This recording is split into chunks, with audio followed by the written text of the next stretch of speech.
আসসালামু আলাইকুম সম্মানিত প্রিয় দর্শক শ্রোতাবৃন্দ, সবাইকে স্বাগতম। এমআর1 ইন্ডিয়ান ব্লকের পক্ষ থেকে দেশ ও দেশের বাইরে যারা আছেন সবাইকে স্বাগতম।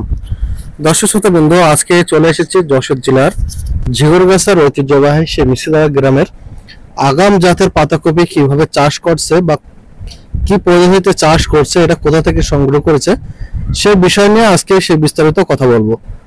তো দর্শক শ্রোতাবৃন্দ, আজকে আমি আছি এই মুহূর্তে মিশ্রিদাঙ্গার মাঠে ঝিগরগাছার। তো আমি আজকে আপনাদেরকে দেখাবো যে তারা কতটুক দূরত্ব বা কিভাবে তারা এই পাতাকপির বীজগুলো পড়ছে। দেখেন দর্শক শ্রোতা, এই যে বইটা এখানে 8 থেকে 9 জন তার থেকে বেশি লোক আছে। তারা কিভাবে এই পাতাকপি চাষ করছে, কিভাবে লাগাচ্ছে, সেটা কিন্তু আপনারা দেখতে পাচ্ছেন।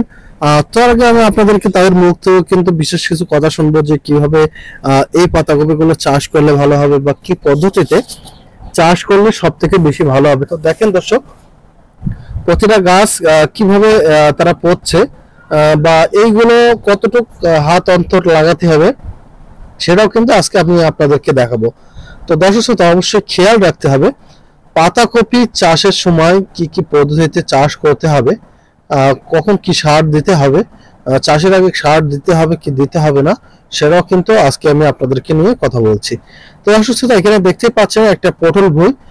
তো পটল গাছগুলো কিন্তু মোটামুটি এখনো ছোট আছে, নতুন করে বানে উঠেছে। তো এক জমিতে কিভাবে আপনারা দুই রকম চাষ করবেন।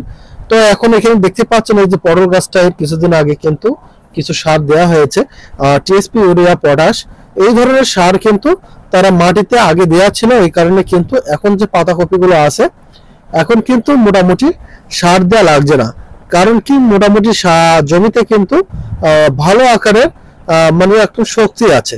তো দর্শক, অবশ্যই আমাদের খেয়াল রাখতে হবে যে চাষ করার জন্য উপযুক্ত জমি আগে পরিষ্কার করে নিতে হবে। এখানে প্রচুর পরিমাণ ঘাস ছিল, তো এই ঘাসগুলো কিন্তু সুন্দর করে বেছে নিয়ে কিন্তু তারা কিন্তু এই পদ্ধতিতে চাষ করছে। তো এখানে দেখেন যে প্রিয় দর্শক শ্রোতা, এখানে 5000 কিন্তু পাতাকপি লাগানো হচ্ছে। এখানে ফুল 1 বিঘে ভুঁই আছে। 1 বিঘে ভুঁইতে কিন্তু টোটালি পাতাকপি যদি লাগানো হয় তাহলে কিন্তু আপনারা পুরোপুরিভাবে 5000 বীজ রোপণ করতে পারবেন। তো এখানে 5000 বীজ আছে এবং 5000 বীজ আপনারা কি পদ্ধতিতে লাগাবেন। দেখেন দর্শক, এখানে কিন্তু 1 হাত অন্তর অন্তর প্রতিটা গাছ কিন্তু দূরত্ব করে লাগাচ্ছে, বা 1 হাতের মোষ্টি আপনারা 1 হাতের কম করেও লাগাতে পারবেন।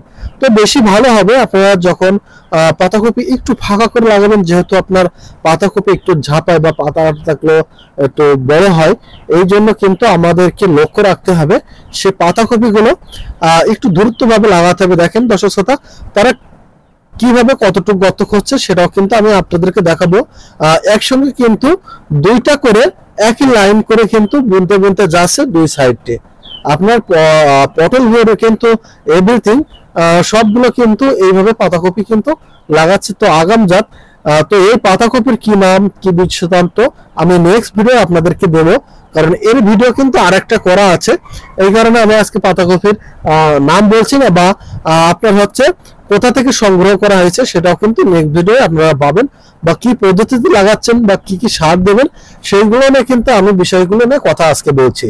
তো দর্শক শ্রোতা, এখানে দেখতে পাচ্ছেন শহীদুল ভাই, আশিকুর, তারপরে লিটন ভাই, তারপরে হচ্ছে জনি, এভরিথিং মুন্না, তারপরে হচ্ছে আপনার তৌহিদ, রোহান, এরা কিন্তু এভরিথিং সোহান, এরা কিন্তু এভরিথিং ভাবে কিন্তু এই যে কি পদ্ধতিতে লাগাচ্ছে সেই সব বিষয় নিয়ে কিন্তু আমি আজকে দেখাচ্ছি। তো দর্শক, যখন আপনারা পাতাকপি কিনতে চান বা যদি লাগাতে চান, এগুলো সংগ্রহ করবেন কোথা থেকে সেই বিষয় নিয়ে যদি আপনাদেরকে কোনো পরামর্শ জানা লাগে, তাহলে কিন্তু আমার ডিসক্রিপশন বোর্ডে, আমার ইউটিউব ডিসক্রিপশন লিংকে কিন্তু আমার হোয়াটসঅ্যাপ নাম্বার দেওয়া আছে, দেখাচ্ছি ইমো নাম্বার দেওয়া আছে, এভরিথিং আমার ফোন নাম্বার দেওয়া আছে। আপনারা অবশ্যই আপনারা যোগাযোগ করবেন। প্রিয় দর্শক শ্রোতা, আপনারা যদি সঠিক পদ্ধতিতে যদি পাতাকপি আগাম ভাবে লাগাতে পারেন, তাহলে কিন্তু আপনারা 5000 পাতাকপির থেকে আপনারা কিন্তু 1 থেকে 1.5 লাখ টাকা অনায়াসে কিন্তু ইনকাম করতে পারবেন পটলের বীজ থেকে। তো আমি আপনাদেরকে কিন্তু দেখাচ্ছি যে এই পটল বীজটি কিন্তু এক জমিতে 2 রকম ভাবে কিন্তু এখানে চাষ করা হচ্ছে। তো 2 রকম চাষ করা হচ্ছে, তার জন্য আমাদের প্রথম স্টেপে যে কাজগুলো করতে হবে সেগুলো আমাদের সুন্দরভাবে জমিটা পরিষ্কার পরিচ্ছন্ন করে নিয়ম দিয়ে এরকম মাটিগুলো ঝুরঝুর করে নিতে হবে। নেওয়ার পরে দেখা যাচ্ছে যে আমরা যদি আনুষ্ঠানিক জায়গা আছে ফাঁকা জমিতে লাগাই, তাহলে আমাদের সুন্দর করে আড়াআড়ি ভাবে 3-4 চাষ দিতে হবে। দেওয়ার পরে সুন্দর করে রোটার দিতে হবে, দিয়ে মাটির ঝুরঝুরা করে কোনো ঢেলা থাকবে না, এইভাবে কিন্তু মাটির ঝুরঝুর করে কিন্তু কিছু সার আমাদের আগে দিতে হবে। যে সময় চাষের সময় দেখা যাচ্ছে যে পাতাকপি কিন্তু সারে কিন্তু বেশি বাড়ে, আমাদের এগুলো জানা কথা। তো দর্শক শ্রোতা, অবশ্যই আমাদের খেয়াল রাখতে হবে যে আমরা কি পদ্ধতিতে লাগাবো বা কিভাবে লাগালে সব থেকে ভালো হবে। দেখেন, এই হলো মুন্না অরিজিনাল চাষি, এখানে তার এই বইটা কিন্তু চাষ করা আছে। তো দর্শক শ্রোতা কিন্তু আপনারা যারা সঠিক পদ্ধতিতে বা সঠিক নিয়মে যারা চাষ করবেন বা কিভাবে চাষ করবেন সেই বিষয় নিয়ে কিন্তু আমি কথা বলেছি।